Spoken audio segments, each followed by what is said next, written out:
welcome back to my YouTube channel. It is Friday. For today's video, I did announce on my Instagram what we're going to be talking about. This is actually going to be like a 3-part series.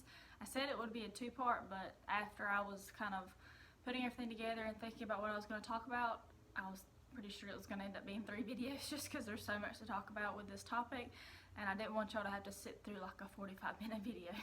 So I did break it apart so y'all can obviously watch it whenever you want to. But I did just kind of want to touch on before we get started, like what's going on in the world and just everything, and I'm not oblivious to it. I just still wanted to get this content out to you guys. I'm completely aware. I'm doing all I can to educate myself and to learn as being a white female. I'm obviously not subject to the different oppressive forces and prejudice that people have to deal with, that other people have to deal with. So I'm obviously just trying to educate myself, and I'm not trying to act like I know what they're feeling or understand. I'm just trying to do all I can to just, you know, be there for the people that I love and just learn and just try to understand as much as possible where they're coming from. And so basically all we can do is just, I mean, it really boils down to just be kind to people, treat people how you want to be treated, no matter their background, their color, their gender, whatever. Treat people just, I mean, how you want yourself to be treated. I mean, I don't think I've actually talked about this on my channel yet, but I mean, I'm a Christian, I believe in God, and so I believe like we want to treat people how we want to be treated, how God would treat them. And so that's just really the main thing it boils down to, and just educate yourself and just watch what you say. Think about things before you say them. Do not hurt people with your words. The tongue is such a powerful thing. But I just want to put that out there first, just before I get started. And I'm praying about the situation and just keeping the word in our prayers and just hoping just our 2020 will just get better as the year goes on. Okay, anyway, so just to get with my topic, I do have some notes here just that I'm going to glance at just to make sure I cover everything that I wanted to talk about. So I will look down, and I just dropped one. Okay, so the topic of this video, the first one is going to be like my whole bikini prep experience. So I competed last year in 2019, and I'm just going to break down my whole prep for y'all, things that I personally dealt with, along with things that everybody that competes has to go through, deal with. Just everybody does. So my prep was for 22 weeks, so that is a longer prep. A lot of people, it just depends on how lean you are, depending on like how long your prep needs to be. I was not very lean, so I had like a lot of weight to lose, a lot of body fat. So my prep was 22 weeks. I did lose 22 pounds. I should have lost more, in my opinion. I was not lean enough, but this was my first time, and I had already dedicated so much time and effort to it. By the end, I was still going to compete. I was still going to do it just to get the experience and just to really showcase the hard work that I put into it. Even though I wasn't as lean as I wanted to be, I still worked really hard. So, and this was by far the most disciplined, dedicated, committed time of my life. So I'm so thankful I did it. And I really learned a lot about myself as far as how hard I can work. I can really push myself to that level. But anyway, so 22 weeks, 22 pounds. Most preps are about 16 weeks, 16 to 20. It just depends, like I said, on how lean you are. But my show was in September, so I started prep in May. So I did prep all through the summer. That is one thing I would change for next time. Just because summer is obviously when you go on more vacations and you see more friends and things like that. So there's more social situations that you have to deal with. And even like last summer, I was an intern after I finished my bachelor's degree. And so I really didn't go a lot of places anyways, but it was just still just a challenge. So my plan is for 2021, I'm thinking about competing again, and I want to prep during spring because that is when I don't have a whole lot going on. And also, like, I prepped through the summer, and then it got into deer season. And so obviously with deer season, you're getting up extra early in the morning and things like that. And we even have like little traditions we do with, you know, we go by the store, we go get breakfast or this and that, like little, you know, little things you do, and like it's, you know, around food, you know, snacks, whatever. And so that's just, you know, that puts extra stress on you to have to deal with, and you're up even earlier in the day, so then you get hungry, you know, earlier. So then you're just hungry for longer, and it's just harder. So I would like to prep during the spring where I don't have a whole lot going on. I do have turkey season, but I don't go turkey hunting as much as I do deer hunting, so it's a little bit different. But so that's one thing. I had 2 coaches during my prep. I started with one in May, and then I actually switched about 4 weeks out for my show, just from a couple of different things going on, just differences of opinion, whatever, not anything major. I still, hello son. I still like both of my coaches. And then my second coach, I started with her 4 weeks out. She coached me through my show and then into my reverse diet, so post-show. Son, get down. Come here. And that'll be the 3rd video, is talking about my reverse diet and explaining to y'all what that is and the importance of it. And I actually had her, she was my coach until this past April. So I stayed with her for probably about 6 months, and then I just, stopped with coaching just for money and stuff like that. But she was, both of them were great coaches. I really think they knew what they were talking about. They had experience, they had credibility. So I would go with both of those. If you're interested and wanting to know who I had, feel free to ask me. I will let you know. So I had 2 coaches, and then, all through prep, I checked in every week. So I had to send progress pictures and my measurements and my macros for that week. I had to send those to my coach. My first coach, they both kind of did it a little bit differently, but each week I had to send them progress pictures, like front, side, and back. And then for my first coach, I had to send in all my weights for every day, and then along with my macros for each day. And then he would give me, adjustments based off of my progress. And then my second coach, she did a carb cycle, is what she did for my nutrition. My first one, we just did macros. I counted protein, carbs, fats, and I just fit whatever I wanted to into those macros. And then my second coach did a carb cycle, so I had, I think, 3 low days and 1 high day, because my calories are pretty low at this point when I had her. So did a carb cycle. And then the difference between her and him is she didn't make me count vegetables. So as far as tracking stuff in my fitness pal, I didn't have to enter in any vegetables. They are minimal carbs. There's some, a little bit in them, but not a lot. And so that's one thing that they changed. They switched between the 2, because my first one, he had me track everything. So that's just a difference. I'm trying to think if there's anything else. My note keeps falling. But I counted macros. My macros got down to, towards the end, not counting peak week, they got down to, I believe, 85 carbs and then 35 fat. My protein, it stayed at 165 for almost the whole time. So these numbers are specifically for me. So do not go and copy these numbers and expect to get the same results that I did. This is specifically to me, to my body, to my metabolism, everything. So I'm telling y'all this, but don't actually follow it, because that's not going to work for you, because everybody's different.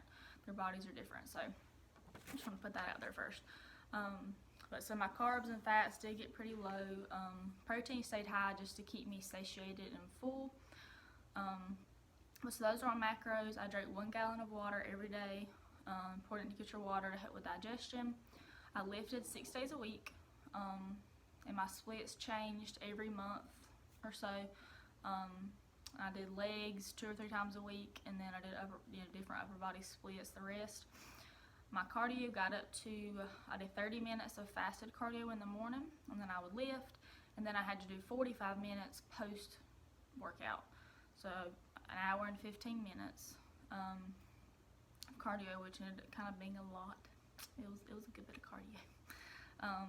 But that's what you gotta do. Like I said, some people can go without doing any cardio, or like barely any, and some people have to do 2 hours. Like there was a guy that I competed, that was at the same show I was, and he got up to doing 2 hours, an hour in the morning and an hour at night.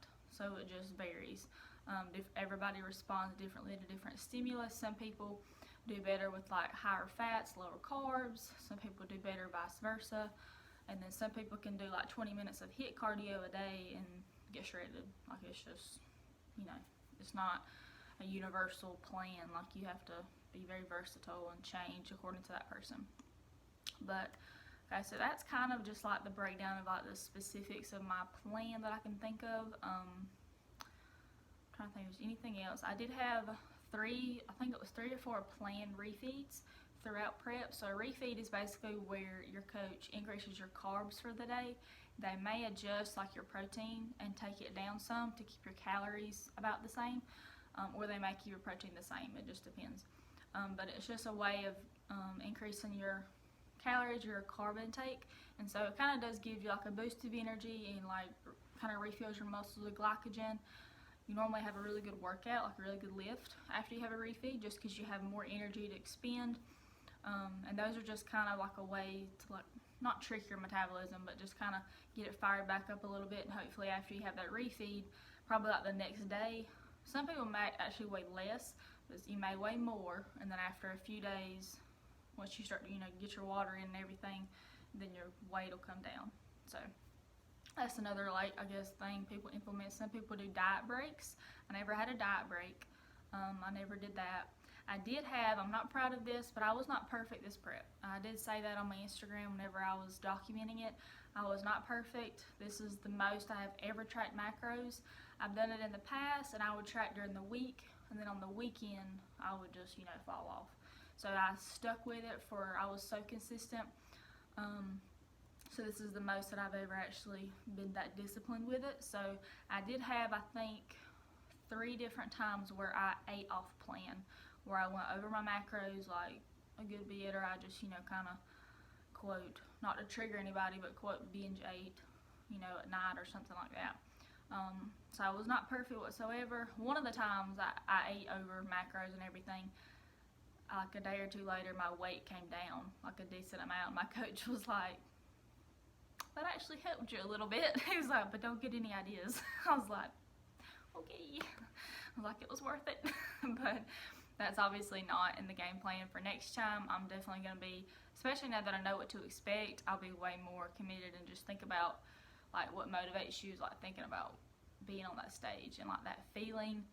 You're up there with hardly any clothes on, so you obviously want to look good. Like you don't want to you don't want to look like not lean enough and everything. So that's just a motivating factor to keep you to stay on plan.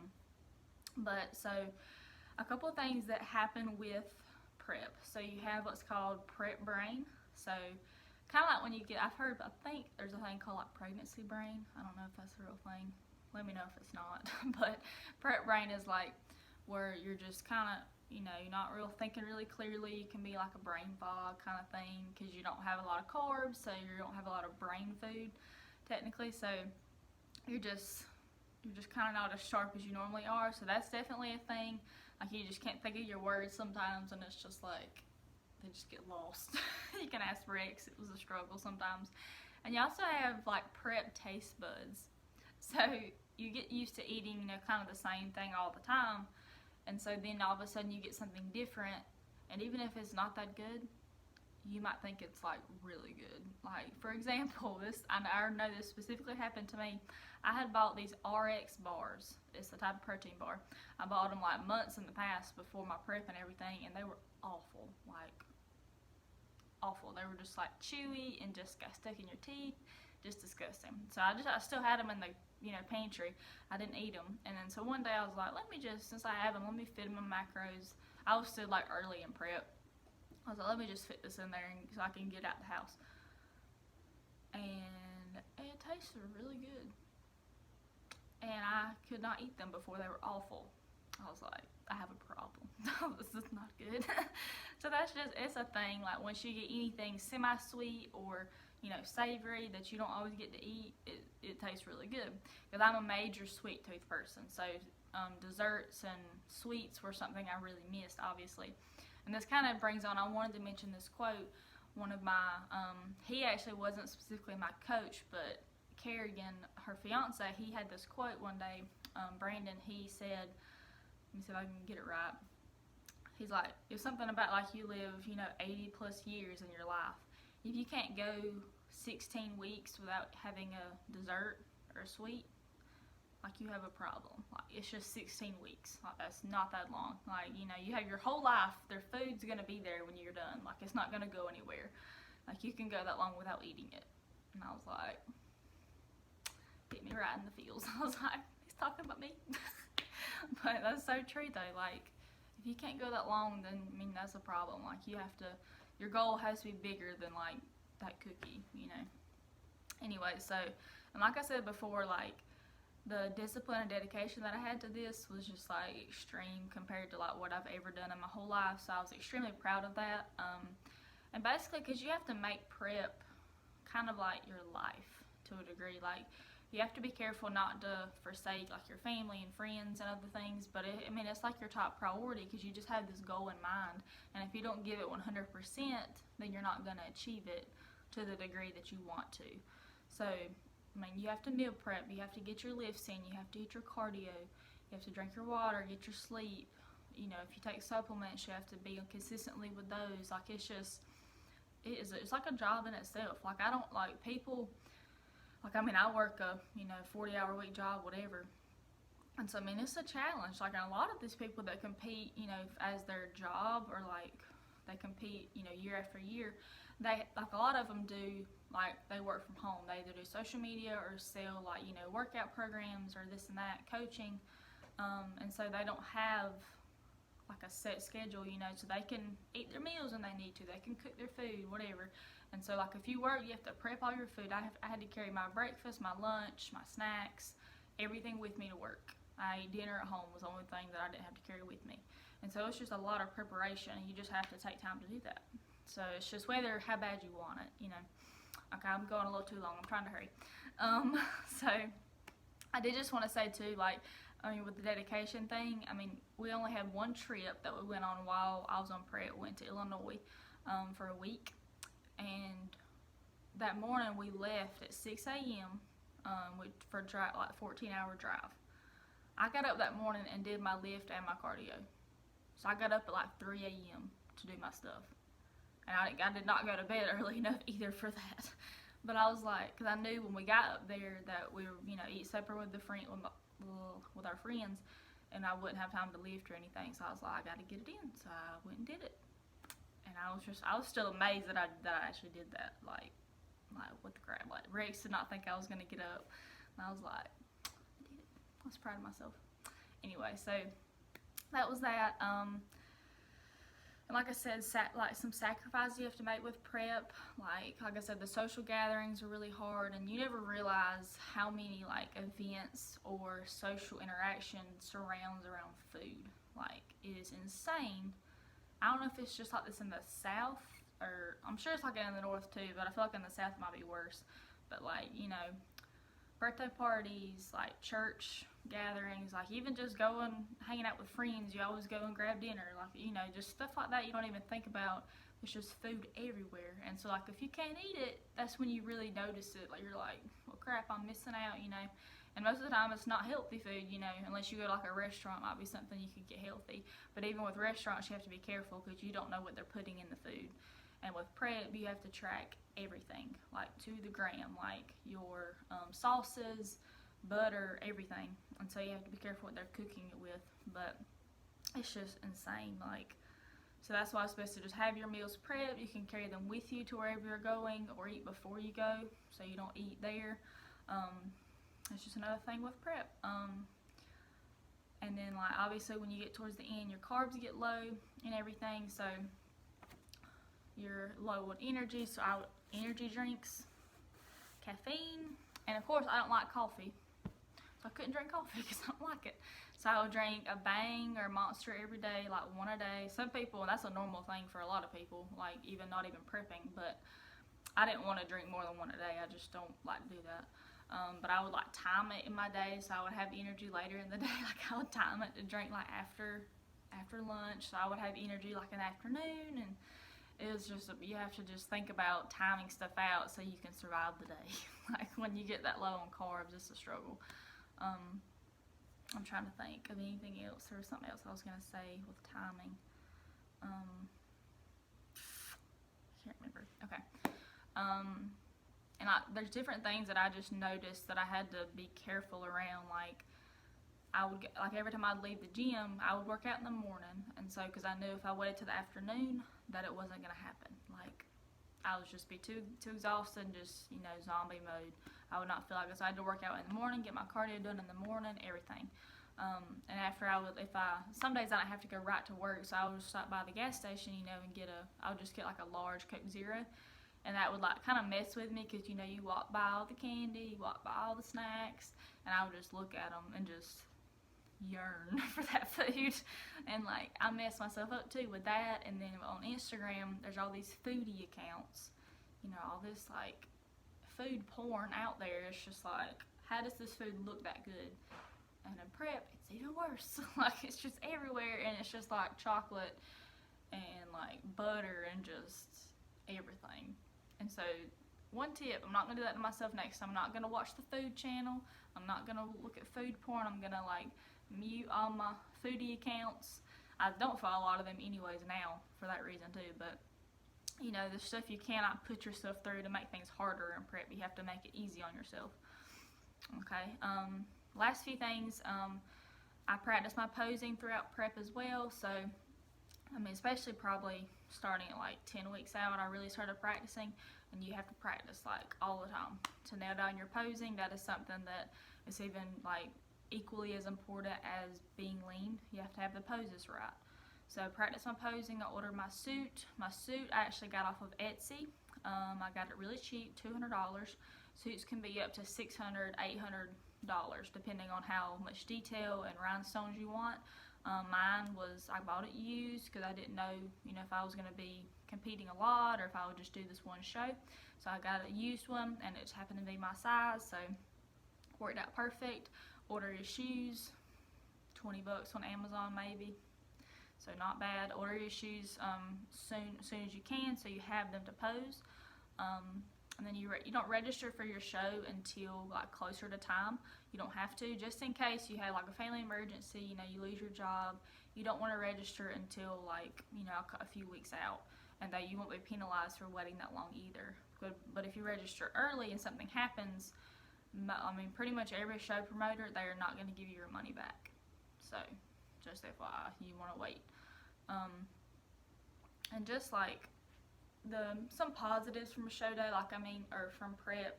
I mean, yes, I've talked about how hard it is, but it is so worth it. Like that feeling on show day is just incredible. Like it's just the best thing ever.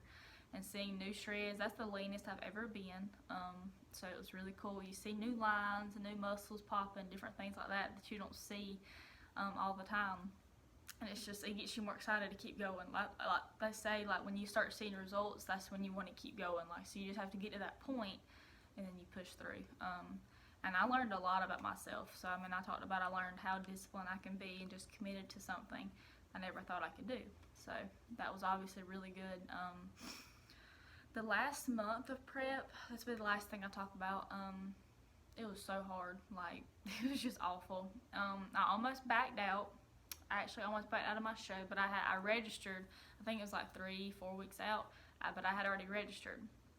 And I was like, I'm not wasting that money. I'm doing it. So I did it, but it was so hard. Like, I would lay in bed at night crying because I was hungry. Like, you can ask Rex. I was so tired and just didn't feel like doing anything. Like, you don't do a lot of extra things during prep. Like, you don't want to go do stuff because you don't feel like it. So you just want to stay home whenever you can. And it was so hard. I had actually kind of got, like, in my head, like, thinking about food, you know, whatever. And my coach asked me if I wanted to back out and go ahead and do, you know, get into my reverse diet because of my mental health and stuff for food. And I said no, like, I wanted to keep pushing, so I pushed and did it. And I mean, you come up with diet tricks too that I've talked about here too, like Jello, Coke Zero, cucumbers with like drink mix powder on them to give them some flavor, to act like you're eating some fruit. Fruit is healthy. I'm not saying, you know, fruit's bad, but if you don't have a lot of carbs, then you're not going to spend it on, you know, grapes or something. You're going to eat some rice, you know, something with more sustenance. But anyways, that's basically my prep. If y'all have any questions about anything, feel free to ask me in the comments. I will touch on it later, or I'll just answer the comment. But I hope y'all enjoyed this video. I think I covered about everything that I wanted to. Like I said, it's a lot. We're already at almost 25 minutes, so I'm going to shut up now. And I will see y'all in the next video. I'm sure there's things I forgot to mention, but it'll be okay. But give the video a like if you enjoyed it. Subscribe to my channel. I really appreciate it. Hit that bell under my videos that so you get a notification when I post. I really appreciate y'all's support, and just y'all stay safe out there, and just be careful, and just take care of yourself and be there for other people. But I hope y'all have a great day, and I'll see you in the next video.